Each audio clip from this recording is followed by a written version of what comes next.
Line শাকারতুম লাযীদান্নাকুম ওয়া line কাফারতুম ইন্না আযাবি লাশাদীদ।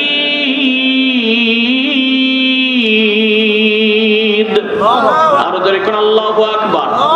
এ ঠাকুর গায়ের ভাইরা জোরে বলেন আল্লাহু আকবার। আল্লাহু আকবার বিরাট বড় একটা ধ্বনি। এই আল্লাহু আকবার বিরাট বড় একটা জিকির। আল্লাহু আকবার বলেন। এই জন্য জন্মিলে প্রথমে আল্লাহু আকবার আযান কানে দেওয়া হোক, ছেলে হোক আর মেয়ে হোক। কথা বলেন। আযান দেওয়া হয় কি দিয়ে? আল্লাহু আকবার বলে। আল্লাহর বান্দারা দেখেন, যখন ওয়াক্ত হয় নামাজের কি দিতে হয়? আল্লাহু আকবার বলে আযান দিতে হয়। কথা বলে। যখন এরকম ভাবে নামাজে দাঁড়ায়, ইমাম সাহেব তাকবীরে তাহরিমা বাঁধবে, মুসাল্লিরা তাকবীরে তাহরিমা বাঁধবে, কি বলতে হয়? আল্লাহ। আরো জোরে বলেন। কারণ কি? ওয়ালা যিকরুল্লাহি আকবার। সবচেয়ে বড় জিকির হলো আল্লাহু আকবারের জিকির। সুবহানাল্লাহ। সুবহানাল্লাহ। সবচেয়ে বড় জিকিরের নাম আল্লাহু আকবার। এ মুসলমান ভাইরা, শুধু তাই নয়, দেখেন আল্লাহর বান্দারা বছরে দুইটা খুশির দিন, ঈদের দিন, এটাও শুরু হয় কি দিয়ে? তাকবীর আল্লাহু আকবার দিয়ে। জোরে কোন আল্লাহু আকবার। এ মুসলমান ভাইরা, সর্বশেষ মানুষের জীবনের শেষ দোয়া, মানুষের সর্বশেষ দোয়া যেটি করা হয় জানাজার নামাজ, এটাও কি দিয়ে শুরু? বলেন। আল্লাহু আকবার বলে শুরু। ও মুসলমান ভাইরা আমার, তাহলে দেখা যায় জীবনের শুরু হলো আল্লাহু আকবার দিয়ে, জীবনের শেষ হলো আল্লাহু আকবার দিয়ে। যখন আল্লাহর বান্দারা, আপনার আগমন হয়েছে আল্লাহু আকবার দিয়ে, আপনার যখন এরকম যাওয়ার সময় আল্লাহু আকবার দিয়ে যখন শেষ করা হয়েছে, যার শুরু ভালো তার শেষ ভালো, যার শেষ ভালো তার দুনিয়া এবং আখিরাত উভয় জাহানেই ভালো। সুবহানাল্লাহ বলেন। এজন্য আল্লাহ পাক ডাক দিয়ে বলেন, উতুলু মা উহিয়া ইলাইকা মিনাল কিতাব ওয়া আকিমিস সালাহ ইন্নাস সালাতা তানহা আনিল ফাহশাই ওয়াল মুনকার ওয়ালা যিকরুল্লাহি আকবার। আল্লাহু আকবার বলেন। নবীজি, আপনি সমাজের মানুষকে নিয়ে টেনশন করছেন, সমাজে দুর্নীতি দেখে টেনশন করছেন। ও নবীজি, সমাজে অনিয়ম দেখে আপনি টেনশন করছেন, জিনা জুয়া ব্যভিচার অন্যায় অত্যাচার পাপাচারী কাজ দেখে, অশ্লীল কাজ দেখে আপনি টেনশন করছেন। আপনি টেনশন করবেন না। টেনশন দূর করার জন্য, চিন্তা দূর করার জন্য ঔষধ পাঠাই দিলাম মহা ঔষধ হিসাবে। আপনি তেলাওয়াত করুন মানুষের সামনে, যাহা আমি ওহির বাণী আপনার কাছে নাযিল করেছি, মানুষের সামনে ওহির বাণীগুলো, কোরআনের আয়াতগুলো তেলাওয়াত করতে থাকুন, তেলাওয়াত করতেই থাকুন, তেলাওয়াত করতেই থাকুন। তেলাওয়াত করলে কি হবে? আল্লাহ পাক রব্বুল আলামিন জবাব দিয়ে দেন, যখন মানুষ কোরআন তেলাওয়াত করবে, মানুষগুলো অটোমেটিক কোরআনের আলোয় আলোকিত হইয়া মানুষগুলো নামাজি হবে। সুবহানাল্লাহ। কি হবে? সূরা কেরাত জানে না, উযু গোসল জানে না, এই জন্য মসজিদের দরজাও পার হয় না। কথা বলেন। উযু গোসল জানে না, ধাক্কাইলেও মসজিদ ঢোকে না, যে আমি এখনো অপবিত্র। অনেকে বলে কি বলে না? তাবলীগের ভাইরা, মুরব্বীরা এসে যদি বাসায় একটু নক করে, কে এসেছে, যে মসজিদ থেকে তাবলীগের মানুষগুলো এসেছে, সে বুঝতে পেরেছে ওখানে গেলে আমাকে মসজিদ নিয়ে যাবে, কিন্তু কোনো কিছু জানি না, আমার মসজিদে যাওয়াও যাবে না, এই ভয়ে মসজিদ যায়।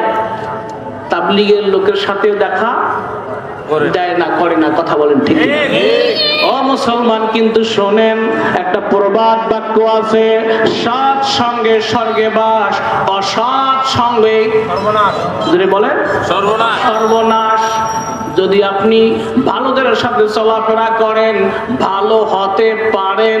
কথা বলেন, পয়সা লাগে না। ও মুসলমান, যদি আপনি খারাপের সাথে চলেন, পয়সা লাগে কি লাগে না?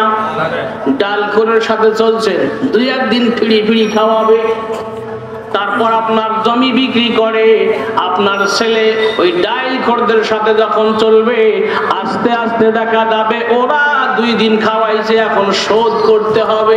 কিনে তাদের কেউ খাবে, শোধ করবে, আপনার ছেলেও খাবে। কথা বলেন ঠিক কিনা?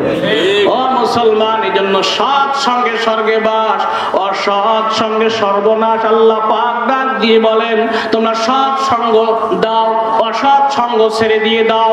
ইয়া আইয়াতুহান নাফসুল মুতমাইন্না ইরজিই ইলা রাব্বিকি রাদিয়াতাম মারদিয়া ফাদখুলি ফি ইবাদি ওয়াদখুলি জান্নাতি। আল্লাহু আকবার। হে আমার বান্দা বান্দীরা, হে শান্ত প্রাণ বায়ু, তোমরা শোনো, তোমরা শোনো, রাজি এবং খুশি হইয়া আমার নেক বান্দাদের দলভুক্ত হয়ে যাও। আমার নেক বান্দাদের দলভুক্ত হয়ে তাদের সঙ্গেই তোমরা আমার জান্নাতে প্রবেশ করো, জান্নাতে দাখিল করো। সুবহানাল্লাহ বলেন। ফাদখুলি ফি ইবাদি, আমার সৎ বান্দা নেক বান্দাদের অন্তর্ভুক্ত হয়ে যাও, তাদের সঙ্গী হয়ে যাও, তাদের দলভুক্ত হয়ে যাও। ওয়াদখুলি জান্নাতি, আর আমার জান্নাতের মধ্যে প্রবেশ করো। সুবহানাল্লাহ বলেন। ওয়াদখুলি জান্নাতি, তাদের সাথে আমার জান্নাতের মধ্যে প্রবেশ করো। এই জন্য সৎ সঙ্গে স্বর্গে বাস, অসৎ সঙ্গে সর্বনাশ। জান্নাতি মানুষের সঙ্গে চলাফেরা করলে জান্নাতি হওয়া যায়। বলে এ বাবা, কেমন কথা! একটা লোহাকে যদি চুম্বকের সাথে রাখা হয়, লোহাও কি হয়ে যায়? চুম্বকের আকর্ষণে আকর্ষিত হইয়া ওই লোহা চুম্বক হয়ে যায়। ওই লোহার গায়ে আর একটা লোহা লাগাই দিবেন, ওটাও চুম্বক হয়ে গেছে। কথা বলেন, জোরে বলেন। ঠিক কোন মানুষ কোন জাননেওয়ালা ব্যক্তির কাছে যদি উঠা বসা করে, চলাফেরা করে, সেও কিছু শুনে শুনে জানতে পারে। কথা বলেন। ঠিক কেউ যদি নামাজের সাথে উঠা বসা চলাফেরা করে, সেও নামাজি হইতে বলে। যদি 3 দিন করে তাবলীগ জামাতে লাগাই দেয়, হক্কানি পীর মাশায়েখের দরবারে যায়, উলামায়ে কেরামের ধারে কাছে থাকে, এই মানুষটাও ওই লোহার মতো মানুষটাও চুম্বকের কাছে যাওয়ার কারণে আকর্ষিত হইয়া সেও চুম্বক হয়ে যায়। সুবহানাল্লাহ বলেন। সে নামাজি হইয়া যায়।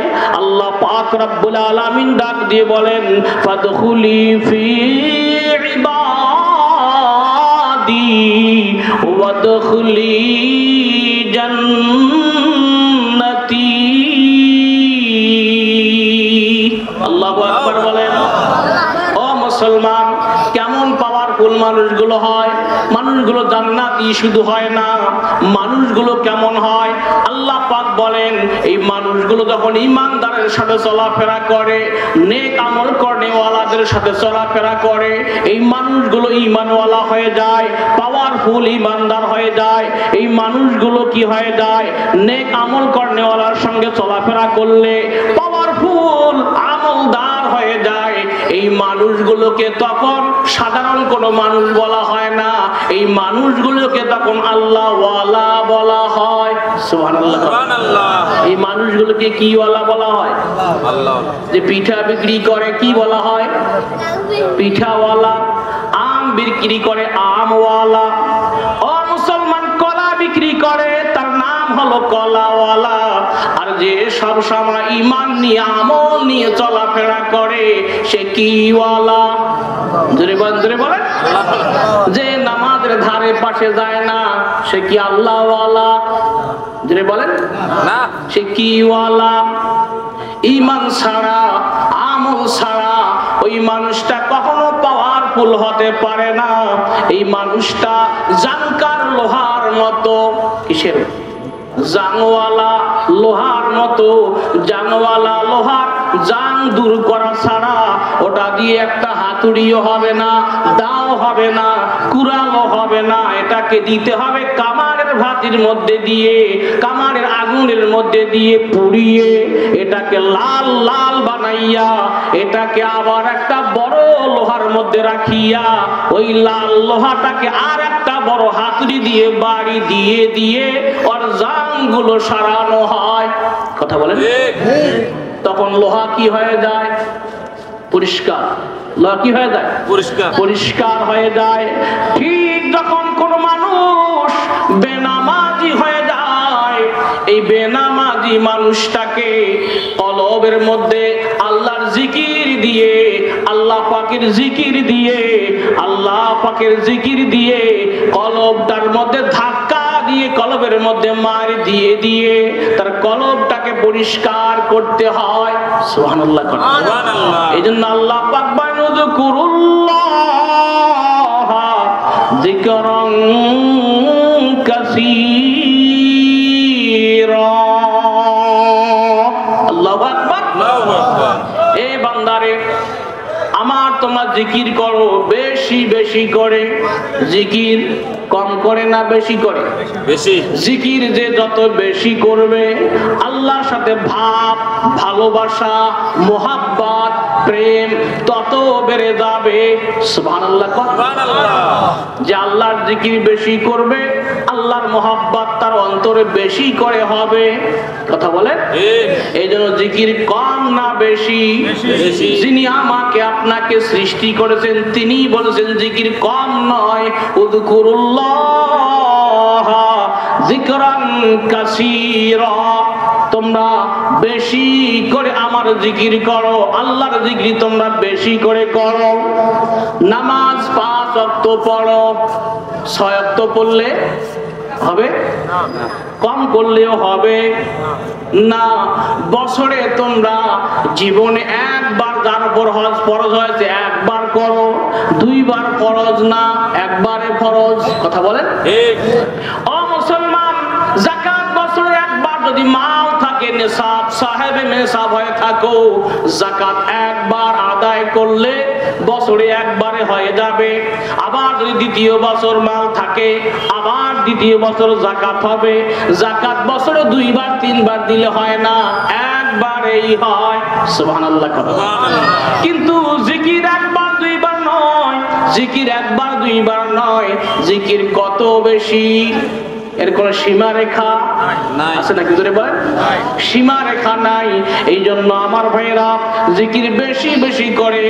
আল্লাহর বান্দারা বেশি বেশি করে জিকির করলে আল্লাহর সাথে মহব্বত হবে। এই জন্য আল্লাহ পাক বলেন, বান্দারে শুধু জিকির করলেই হবে না, শুধু নামাজ পড়লে হবে না। যেই নামাজ তোমরা পড়বা ওই নামাজ আমার স্মরণেই তোমরা পড়বা। ওয়াকিমিস সালাতা লিযিকরি। তোমরা নামাজ আদায় করবা, নামাজ কায়েম করবা আমার স্মরণার্থে, আমার জিকিরের মাধ্যমে। সুবহানাল্লাহ। কার জিকিরের মাধ্যমে? নামাজ। আল্লাহর জিকিরের মাধ্যমে আল্লাহর স্মরণ অন্তরের মধ্যে থাকতে হবে।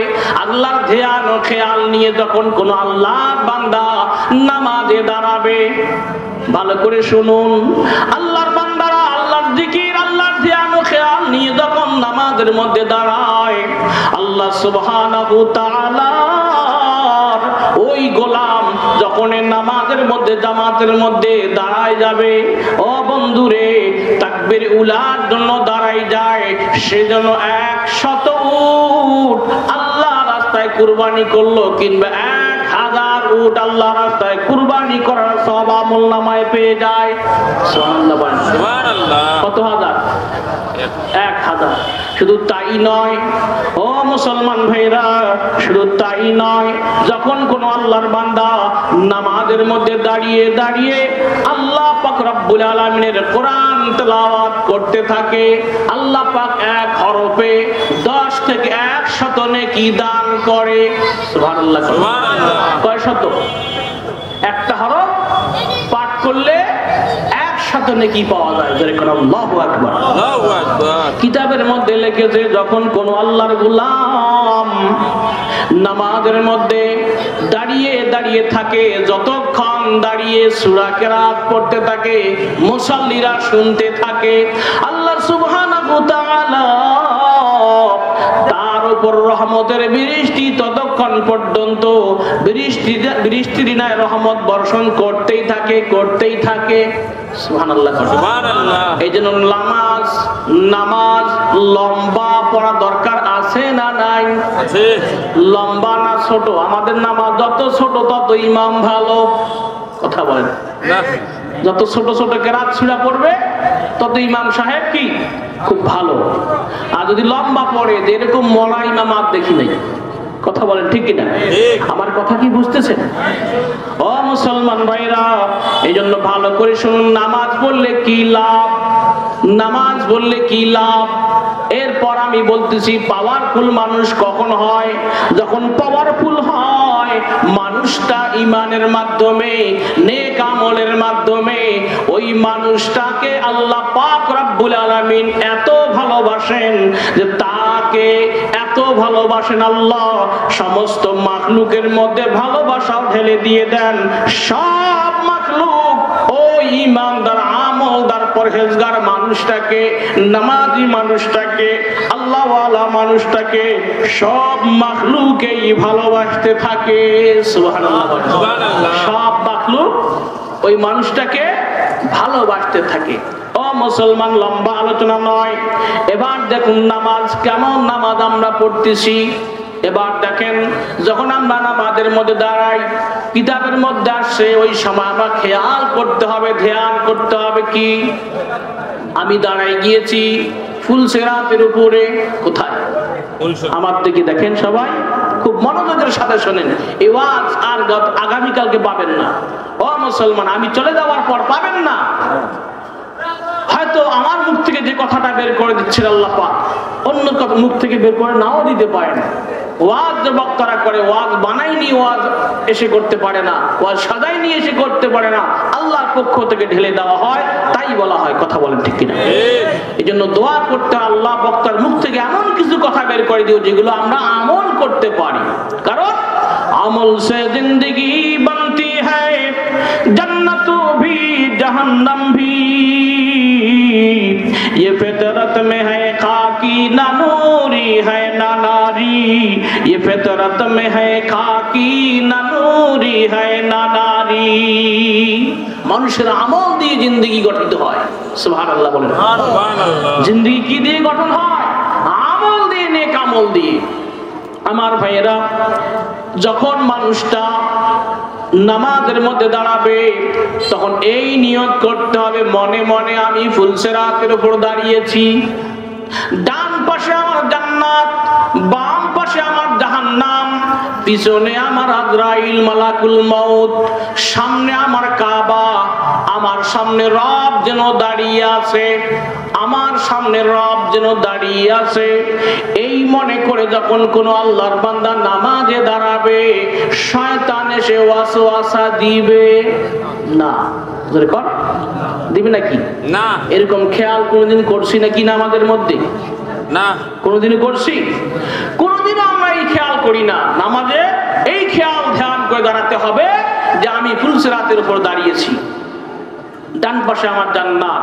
যদি আমার নামাজ ঠিক হয় জান্নাত যাইতে পারবো, জান্নাতে পৌঁছাই দিবে আমার এই নামাজ। যদি আমার নামাজ ঠিক না হয় তাহলে আমাকে জাহান্নামে পৌঁছাই দিবে এই নামাজ।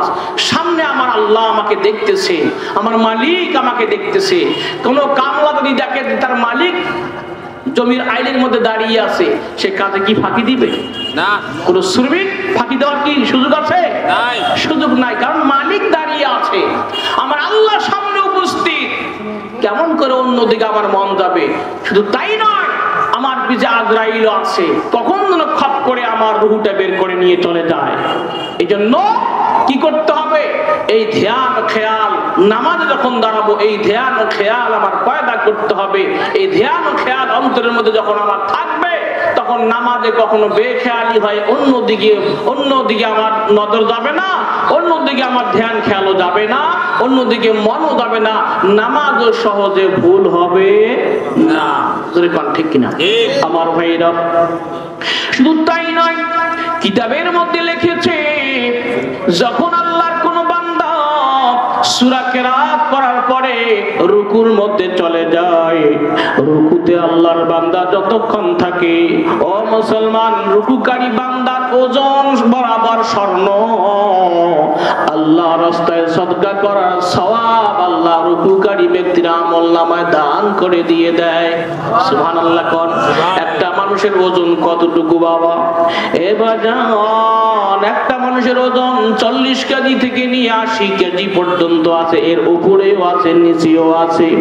যতটুকু ওজন হয় না কেন, যে মানুষটা রুকু করে, রুকুকারী ব্যক্তির যত ওজন আছে, শরীরের মধ্যে যতগুলো ওয়েট আছে, ওই ওজন বরাবর স্বর্ণ আল্লাহ রাস্তায় দান করলে আল্লাহ পাক রব্বুল আলামিন রুকুকারী ব্যক্তিকে আমলনামায় এত পরিমাণ স্বর্ণ দান করার সওয়াব দিয়ে দেন। ধরে কোন সুবহানাল্লাহ, সুবহানাল্লাহ, সুবহানাল্লাহ, সুবহানাল্লাহ, সুবহানাল্লাহ, क्या मुबारक नाम है, सुबहानल्लाह, सुबहानल्लाह, मोमिनों का काम है, सुबहानल्लाह, सुबहानल्लाह, मोमिनों का काम है।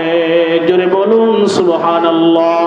ए बाबाजीरा, ঠাকুর গায়ের ভাইরা, মা ও বোনেরা, এবারে ভালো করে শুনুন, কান খুলে শুনুন।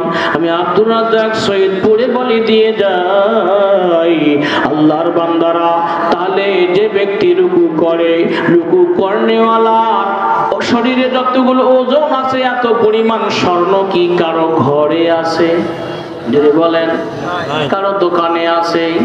এবার যান, কারো ঘরেও নাই, দোকানেও নাই। আমরা তো যখন বিবাহ করতে যাই, মাত্র 1500 টাকা ও 1000 টাকা, এত টাকা পরিমাণ একটা নাক ফুল শুধু মেকে দিয়ে তুলে নিয়ে আসি, এত কম দামি স্বর্ণ দিয়ে। কিন্তু আল্লাহ পাক ডাক দিবেন, রুকুকারীর শরীরে যত ওজন আছে, এতগুলো ওজন বরাবর স্বর্ণ আল্লাহ রাস্তায় দান করার সওয়াব আমার রুকুকারী বান্দাকে দিয়ে দেই। জোরে কোন সুবহানাল্লাহ। শুধু তাই নয়, যখন কোন আল্লাহর বান্দারা এরকম ভাবে সিজদা করে, সিজদার মধ্যে যায়, সিজদার মধ্যে যখন কোন আল্লাহর বান্দারা যায়, বান্দা যখন সিজদা দেয়, কিতাবের মধ্যে লিখেছে সমস্ত জিন এবং ইনসানের যতগুলো হিসাব আছে, সমস্ত জিন এবং ইনসান সমপরিমাণ সওয়াব আল্লাহ পাক রব্বুল আলামিন সিজদাকারী বান্দাকে দিয়ে দেয়। জোরে কোন সুবহানাল্লাহ। এ বাবারা, জোরে বলেন না সুবহানাল্লাহ। সুবহানাল্লাহ কার নাম? জোরে বলেন। সুবহান হলো আল্লাহর নাম, আল্লাহ হলো আল্লাহর নাম, সুবহান হলো আল্লাহর সিফাতি নাম, গুণবাচক নাম, আর আল্লাহ তো জাতি নাম, সত্তাগত নাম। সুবহানাল্লাহ কোন। যখন কোন বান্দা জমিন থেকে সুবহানাল্লাহ, আল্লাহকে না দেখে সুবহান বলে ডাক দেয়, সুবহান মানে পবিত্র, আল্লাহু আকবার, সুবহান মানে পবিত্র। যখন কোন বান্দা জমিন থেকে বলে সুবহানাল্লাহ, আল্লাহ মহান, তুমি পবিত্র, এই কথা ঘোষণা দেওয়ার কারণে আল্লাহ পাক ফেরেশতাদের সামনে ডাক দিয়ে কয়, এ ফেরেশতারা, বলো দেখি আমার বান্দারা আমাকে না দেখিয়া আমার বান্দার শরীরের মধ্যে ময়লা, দিলের মধ্যে গুনাহের ময়লা, মুখের মধ্যে ময়লা, কানের মধ্যে ময়লা, দাঁতের মধ্যে ময়লা, নাকের মধ্যে ময়লা, পেটের মধ্যে ময়লা, এত ময়লা, এত অপবিত্রতা নিয়া আমার বান্দা আমাকে না দেখিয়া সুবহানাল্লাহ বলে ডাক দিয়েছে। বলো দেখি ফেরেশতারা, আমার বান্দার বদলা কি হইতে পারে? সুবহানাল্লাহ। ফেরেশতাদেরকে আল্লাহ পাক যখন বলে, আল্লাহ পাক ডাক দিয়ে বলে, ও ফেরেশতারা বলো দেখি আমার বান্দার কি উজরত হতে পারে, কি বদলা হতে পারে? সুবহানাল্লাহ বলার কারণে ফেরেশতারা ডাক দিয়ে বলে, মালিক তুমি যাহা দিবা তাহাই দিবা, সর্বোচ্চ বদলা হতে পারে। সর্বোচ্চ বদলা কি? ও আমার ফেরেশতারা তোমরা সাক্ষী থাকো, আমার বান্দার আমি গুনাহের ময়লাগুলো পরিষ্কার করে দিলাম, মাফ করে দিলাম, সাফ করে দিলাম। জোরে কোন সুবহানাল্লাহ, আরো জোরে বলেন না সুবহানাল্লাহ। এই জন্য আপনারা খুব ভালো করে খেয়াল করবেন, সুবহানাল্লাহ জিকিরটা একটু বেশি করে করবেন, আলহামদুলিল্লাহর জিকিরটা বেশি করে করবেন। এই বাজানরা এই জন্য 5 ওয়াক্ত নামাজের পরে 5 ওয়াক্ত নামাজের পরে 33 বার সুবহানাল্লাহ বলতে হয়। কয়বার? জোরে বলেন কয়বার? 33 বার সুবহানাল্লাহ, ওই 33 বার আলহামদুলিল্লাহ, 33 বার আল্লাহু আকবার, কিংবা 34 বার আল্লাহু আকবার।